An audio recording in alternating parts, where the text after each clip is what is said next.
السلام عليكم ورحمة الله وبركاته. أعوذ بالله من الشيطان الرجيم. بسم الله الرحمن الرحيم. ما كان الله ليذر المؤمنين على ما أنتم عليه حتى يميز الخبيث من الطيب وما كان الله ليطلعكم على الغيب ولكن الله يجتبي من رسله من يشاء فآمنوا بالله ورسله وإن تؤمنوا وتتقوا فلكم أجر عظيم ولا يحسبن الذين يبخلون بما آتاهم الله من فضله هو خير لهم بل هو شر لهم سيطوقون ما بخلوا به يوم القيامة ولله ميراث السماوات والأرض والله بما تعملون خبير. لقد سمع الله قول الذين قالوا إن الله فقير ونحن أغنياء سنكتب ما قالوا وقتلهم الأنبياء بغير حق ونقول ذوقوا عذاب الحريق ذلك بما قدمت أيديكم وأن الله ليس بظلام للعبيد. صدق الله العظيم. محترم حاضرین، ابھی جن آیات کی تلاوت کی گئی ہے یہ چوتھے پارے سورہ آل عمران کے 18ویں اور 19ویں رکوع کی آیتیں ہیں. گزشتہ جو آیتیں گزری ہیں اس کی تفصیل میں یہ بات ذکر کی جا چکی ہے کہ جو کفار و مشرکین ہیں، جو منافقین ہیں اور جو خوشحال زندگی وہ لوگ بسر کر رہے ہیں، تو وہ خوش فہمی میں نہ رہیں کہ ان کو اللہ کی طرف سے پسند کیا جا رہا ہے، بلکہ ایسا معاملہ نہیں ہے. بلکہ جو کفار و مشرکین ہیں، جو منافقین ہیں، تو وہ جو مہلت ان کو مل رہی ہے سدھرنے کا موقع ہے. اگر وہ اس سے بھی فائدہ نہیں اٹھاتے تو گویا در حقیقت بھی وہ اپنے اکاؤنٹ میں عذاب کو جمع کر رہے ہیں اور اللہ تعالیٰ کو اور زیادہ ناراض کر رہے ہیں. اب ان آیتوں کے بعد یہ سوال پیدا ہوتا ہے کہ جو مسلمانوں پر مصیبتیں اور آزمائشیں جب آتی ہیں تو کیا اللہ تعالیٰ ان سے ناراض ہوتا ہے جس کی وجہ سے یہ مصیبتیں، یہ آفتیں آتی ہیں؟ تو اب اللہ تعالیٰ ان آیتوں میں اس کو بیان فرما رہے ہیں کہ آخر کیا بات ہے. ما كان الله ليذر المؤمنين على ما أنتم عليه حتى يميز الخبيث من الطيب وما كان الله ليطلعكم على الغيب ولكن الله يجتبي من رسله من يشاء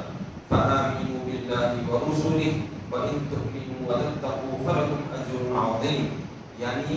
لوگوں، اللہ نہیں چاہتا کہ پاک کو ناپاک سے الگ کیے بغیر مسلمانوں کو ایسی حالت میں چھوڑ دے جس حالت میں تم ہو، اور اللہ یہ بھی نہیں چاہتا کہ غیب کی باتوں پر تم کو مطلع کر دے، بلکہ وہ اپنے رسولوں میں سے جس کو چاہتا ہے منتخب فرما لیتا ہے. تو تم اللہ اور اس کے رسولوں پر ایمان لاؤ، اور اگر تم ایمان لاؤ گے اور پرہیزگاری اختیار کرو گے تو تمہارے لیے بڑا اجر ہے. تو اللہ سبحانہ و تعالیٰ نے یہ بات ذکر فرمائی ہے کہ جو مصیبتیں، جو آفتیں آتی ہیں مسلمانوں پر، تو اللہ تعالیٰ یہ اس وجہ سے آتا ہے تاکہ کھرا کھوٹا معلوم ہو جائے، جو طیب ہے اور جو خبیث ہے وہ معلوم ہو جائے، جو پاک ہے اور جو ناپاک ہے. تو پاک کے ذریعے سے ناپاک کو اس میں سے نکال دیا جائے اور پاک کو خالص پاک رکھا جائے. تو اس طرح سے مسلمان اور منافق کا فرق معلوم ہو جائے. اللہ تعالیٰ اس وجہ سے یہ آزمائشیں لاتا ہے. تو جب کبھی ہم پر کوئی مصیبت آ جائے، چاہے وہ اجتماعی طور پر ہو یا گھریلو معاملات کے تحت ہو یا ہمارے اپنے آپ پر کیوں کوئی مصیبت یا آفت یا کوئی آزمائش آ جائے، تو ہر صورت میں مسلمانوں کی یہ ذمہ داری ہے، یہ ان پر لازم ہے کہ وہ ہمیشہ اپنے ایمان پر ثابت قدم رہیں، گھبرائیں نہیں، بلکہ ان تکلیفوں مصیبتوں پر صبر کریں اور تحمل سے کام لیتے رہیں. جیسا کہ جنگ احد میں جو حالات پیش آئے، کیونکہ جنگ احد کے بارے میں ہی یہ سلسلہ چل رہا تھا، اسی کے تناظر میں یہ آیت ہے کہ جنگ احد میں جو حالات پیدا ہوئے تھے کہ مسلمانوں کو کافی سارا نقصان اٹھانا پڑا، تو اللہ تعالیٰ نے اس کے ذریعے سے کھرے کھوٹے کو صاف ظاہر فرما دیا. جو سچے خالص پکے مسلمان تھے اور جو منافقین تھے جو مسلمانوں کے اندر گھسے ہوئے تھے اللہ تعالیٰ نے منافقین کو ظاہر فرما دیا اور پھر اس طرح سے مسلمانوں سے ان کو دور کر دیا گیا۔ تو یہ اللہ تعالیٰ کی طرف سے ہوتی ہے آزمائش، جو کھرے کھوٹے معلوم کرنے کے لیے اللہ تعالیٰ بھیجتے ہیں۔ اب ان کے بعد اور ایک سوال یہ پیدا ہوتا ہے کہ آخر آزمائش کے علاوہ بھی تو کوئی اور صورت ہو سکتی تھی کہ اللہ تعالیٰ اپنے نبی اللہ تعالیٰ لوگوں کو ان منافقوں کے حالات بتا دیتا کہ منافقین مسلمانوں میں کون کون ہے وہ بتا دیتا۔ تو اس کا جواب یہ دیا گیا ہے جو اللہ تعالیٰ نے یہاں پر بات ارشاد فرمائی کہ اللہ تعالیٰ کی حکمت و مصلحت کے یہ بات خلاف ہے کہ ہر کسی کو اللہ تعالیٰ باخبر کر دے۔ ہاں البتہ اللہ سبحانہ و تعالیٰ اپنے رسولوں میں سے انتخاب فرماتا ہے، اپنے رسولوں پر پوشیدہ باتوں کو، غیب کی باتوں کو، راز کو ظاہر فرماتا ہے، ان کو آگاہ فرماتا ہے، ان کو خبر دیتا ہے۔ چنانچہ اللہ سبحانہ و تعالیٰ نے اپنے پیارے محبوب صلی اللہ علیہ وسلم کو ان منافقوں کے نام، ان کی صورتیں بتلا دی تھیں، اور اس طرح سے اللہ تعالیٰ نے ان لوگوں کے دلوں کے حالات حضور پر ظاہر فرما دیے تھے۔ تو اللہ تعالیٰ عام لوگوں کو یہ باتیں نہیں بتاتا، بلکہ لوگوں کے درمیان میں واسطہ رکھا ہے جو پیغمبروں کا واسطہ ہے، جو اللہ تعالیٰ سے پیغمبروں کا خاص تعلق ہے۔ تو اللہ تعالیٰ نے حضور کو یہ باتیں ذکر فرمائی کہ کون کون منافق ہے، اور پھر حضور صلی اللہ علیہ وسلم نے حضرت حذیفہ بن الیمان رضی اللہ عنہ کو ان منافقوں کے نام بھی حضور نے ذکر فرمائے تھے۔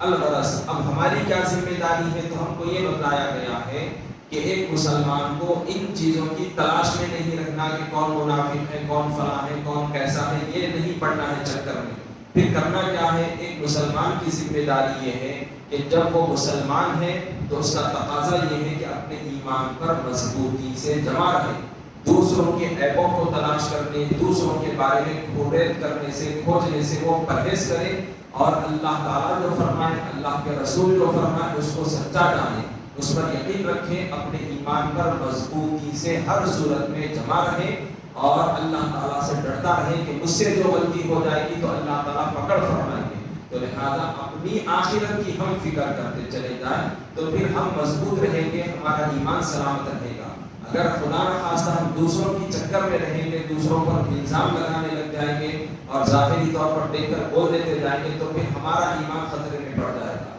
تو لہذا ہم کو یہ معاملات میں نہیں پڑھنا ہے، اسی لیے اللہ تعالیٰ نے اس آیت کے آخری میں فرمایا فَآمِنُوا بِاللَّهِ وَرُسُلِهِ کہ تم اللہ اور اس کے رسولوں پر ایمان لاؤ، وَإِن تُؤْمِنُوا وَتَتَّقُوا اور اگر تم ایمان لاؤ گے اور پرہیزگاری اختیار کرو گے فَلَكُمْ أَجْرٌ عَظِيمٌ تو تمہارے لیے بڑا اجر ہے۔ تو لہذا ہمارے لیے کیا ہے، ہم اپنے ایمان پر مضبوطی سے قائم رہیں اور اپنے اعمال کی فکر کریں کہ میں کیا کر رہا ہوں، مجھ سے کیا خطائیں ہو رہی ہیں، کیا میں اچھی زندگی گزار رہا ہوں، کیا میں اللہ اور اس کے رسول کے بتائے ہوئے راستے پر چل رہا ہوں یا نہیں۔ اگر وہ چل رہا ہے، پرہیزگار ہے، اس کا ایمان مضبوط ہے، ایمان کی حالت میں مرا، تو پھر اللہ تعالیٰ کی طرف سے اس کے لیے بہت بڑا تحفہ ہے، بہت بڑا اجر عظیم ہے اس کے لیے۔ اب مزید آگے کی جو آیت ہے، اور خاص کر یہ آیت کے بارے میں کل بھی ہم کچھ باتیں ذکر کر چکے ہیں، مزید اور وضاحت کہ وَلَا يَحْسَبَنَّ الَّذِينَ يَبْخَلُونَ بِمَا آتَاهُمُ اللَّهُ مِنْ فَضْلِهِ هُوَ خَيْرٌ لَهُمْ بَلْ هُوَ شَرٌّ لَهُمْ سَيُطَوَّقُونَ مَا بَخِلُوا بِهِ يَوْمَ الْقِيَامَةِ وَلِلَّهِ مِيرَاثُ السَّمَاوَاتِ وَالْأَرْضِ وَاللَّهُ بِمَا تَعْمَلُونَ خَبِيرٌ، یعنی جن لوگوں کو اللہ نے اپنے فضل سے کچھ مال عنایت فرمایا ہے اور وہ اس میں بخل کرتے ہیں، کنجوسی کرتے ہیں، تو وہ اس بخل کو اپنے حق میں بہتر نہ سمجھیں بلکہ وہ ان کے حق میں برا ہے۔ وہ جس مال میں بخل کرتے ہیں قیامت کے دن اس کا طوق بنا کر ان کی گردنوں میں ڈال دیا جائے گا۔ اور یاد رکھو آسمانوں اور زمین کا وارث اللہ ہی ہے، اور جو کچھ بھی تم کر رہے ہو اللہ اس سے باخبر ہے۔ اب اس آیت میں خاص طور سے ان باتوں کا ذکر ہے کہ اللہ تعالیٰ نے جن بندوں کو مال و دولت سے نوازا ہے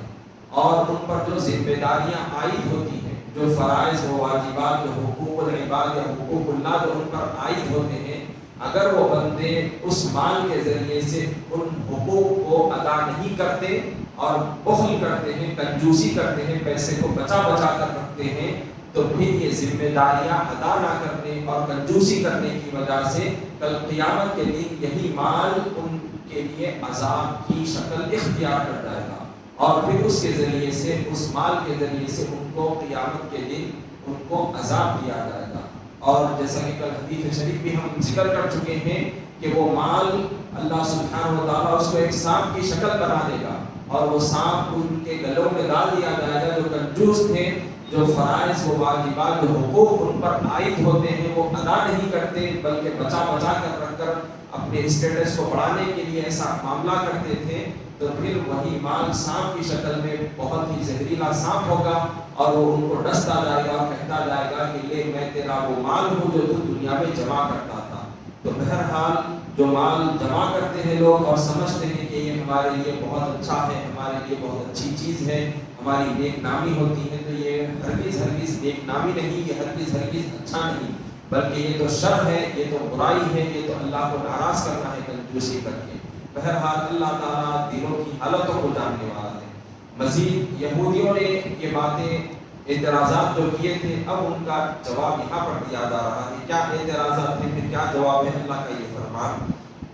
لقد سمع الله قول الذين قالوا ان الله فقير ونحن اغنياء سنكتب ما قالوا وقتلهم الانبياء بغير حق ونقول ذوقوا عذاب الحريق ذلك بما قدمت ايديكم ان الله ليس بظلام للعبيد۔ یعنی اللہ نے ان لوگوں کی بات سن لی جنہوں نے کہا کہ اللہ فقیر ہے اور ہم مالدار ہیں، یہ جو کچھ کہتے ہیں ہم اس کو لکھ لیتے ہیں، اور اس کو بھی لکھ لیتے ہیں کہ پیغمبروں کو ناحق قتل کرتے رہے ہیں، اور ہم قیامت کے دن ان سے کہیں گے کہ لو اب جہنم کے عذاب کا مزہ چکھو۔ یہ ان کاموں کی سزا ہے جن کو تم نے اپنے ہاتھوں سے آگے بھیجا ہے، اور اللہ تو اپنے بندوں پر مطلق ظلم نہیں کرتا۔ یہودیوں نے یہ بات کہی تھی تو اللہ نے یہ بات ذکر فرمائی کہ من ذا الذی یقرض اللہ قرضا حسنا، کہ کون ہے جو اللہ تعالیٰ کو قرض حسنا دے۔ تو یہودی جب ان کو کہا جاتا کہ مال اللہ کی راہ میں خیر خیرات کرنا، یہ اللہ کو راضی کرنا ہے، تو ان لوگوں نے اعتراض کیا تھا کہ اللہ تو ہم سے مال چاہتا ہے، تو یہ پتہ چلتا ہے کہ معاذ اللہ فقیر ہے اور ہم مالدار ہیں۔ تو اللہ تعالیٰ نے جو انہوں نے یہ بات کہی تھی، اللہ تعالیٰ نے اس کو سن لیا اور اس کو نوٹ کر لیا ہے، اور یہ کل قیامت کے دن ان کے نام اعمال کو پیش کر دیا جائے گا کہ دیکھو تم نے اللہ تعالیٰ کی شان میں گستاخی کی، بے ادبی کی، اور اس طرح کی بات زبان سے نکالی تھی کہ جبکہ اللہ نے یہ بات کہی تھی کہ اللہ تعالیٰ کو قرض حسنہ دینے والا کون ہے۔ یہ وجہ کیا تھی قرض حسنہ یہ اللہ تعالیٰ فرمانے کی؟ تو یہ بتلایا گیا کہ مال اللہ تعالیٰ نے خیر خیرات کرنے کا حکم اس لیے دیا تاکہ بندوں کے دلوں میں مال کی محبت نہ رہے،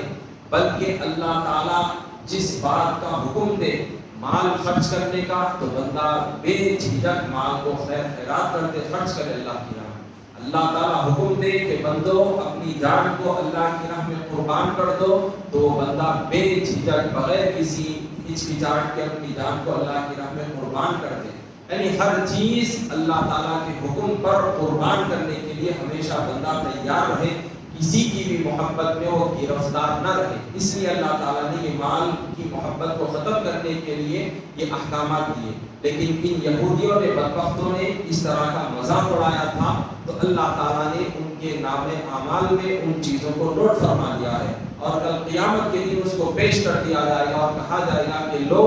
دیکھو تم نے اس طرح کی باتیں کہی تھی۔ اور ان یہودیوں کا طرز عمل یہ بھی تھا کہ ان کے باپ دادا نے، ان یہودیوں نے، بنی اسرائیل نے